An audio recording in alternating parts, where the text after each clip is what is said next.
ವೀಕ್ಷಕರೇ ನಮಸ್ಕಾರ. ಜಾನಪದ ಎನ್ನುವುದು ಕೇವಲ ಮನರಂಜನೆಯಲ್ಲ, ಅದು ನಮ್ಮ ಬದುಕಿನ ಬೇರು.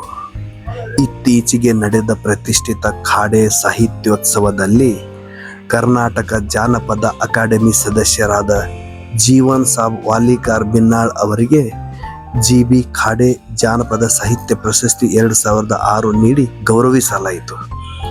ಈ ಸಂದರ್ಭದಲ್ಲಿ ಅವರು ಆಡಿದ ಮಾತುಗಳು ಪ್ರತಿಯೊಬ್ಬರೂ ಚಿಂತಿಸುವಂತಿದೆ. ಪ್ರಶಸ್ತಿ ಸ್ವೀಕರಿಸಿ ಮಾತನಾಡಿದ ಬಿನ್ನಾಳ್ ಅವರು, ಜಾನಪದ ಎಂದರೆ ಕೇವಲ ಹಳೆಯ ಹಾಡುಗಳಲ್ಲ, ಅದರಲ್ಲಿ ಬದುಕಿಗೆ ಬೇಕಾದ ಅದ್ಭುತ ಜ್ಞಾನ, ಮೌಲ್ಯ, ಧರ್ಮ ಮತ್ತು ನೀತಿಯ ಸಂಕೇತವಿದೆ ಎಂದು ಅಭಿಪ್ರಾಯಪಟ್ಟರು. ನಮ್ಮ ಜನಪದ ವಿವೇಕಕ್ಕೆ ಇಡೀ ಸಮಾಜದ ಕೇಡುಗಳನ್ನು ಗುಡಿಸಿ ಹಾಕುವಂತಹ ಶಕ್ತಿ ಇತ್ತು ಎಂಬ ಮಹತ್ವದ ಅಂಶವನ್ನು ಅವರು ತೆರೆದಿಟ್ಟರು.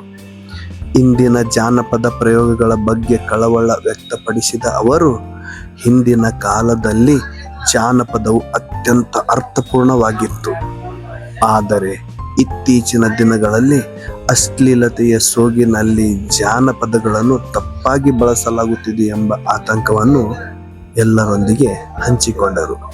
ಜಾನಪದದ ನೈಜ ಸತ್ವವನ್ನು ಉಳಿಸಿಕೊಳ್ಳುವ ಅಗತ್ಯವಿದೆ ಎಂದು ಸಹ ಅವರು ಈ ಸಂದರ್ಭದಲ್ಲಿ ಕರೆ ನೀಡಿದರು.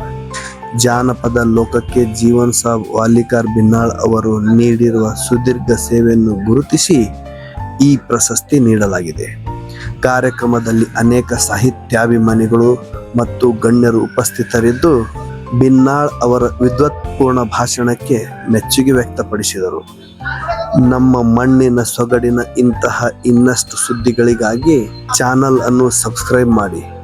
ಈ ವರದಿ ನಿಮಗೆ ಇಷ್ಟವಾಗಿದ್ದಲ್ಲಿ ಲೈಕ್ ಮಾಡಿ ಮತ್ತು ಶೇರ್ ಮಾಡಿ. ಧನ್ಯವಾದಗಳು.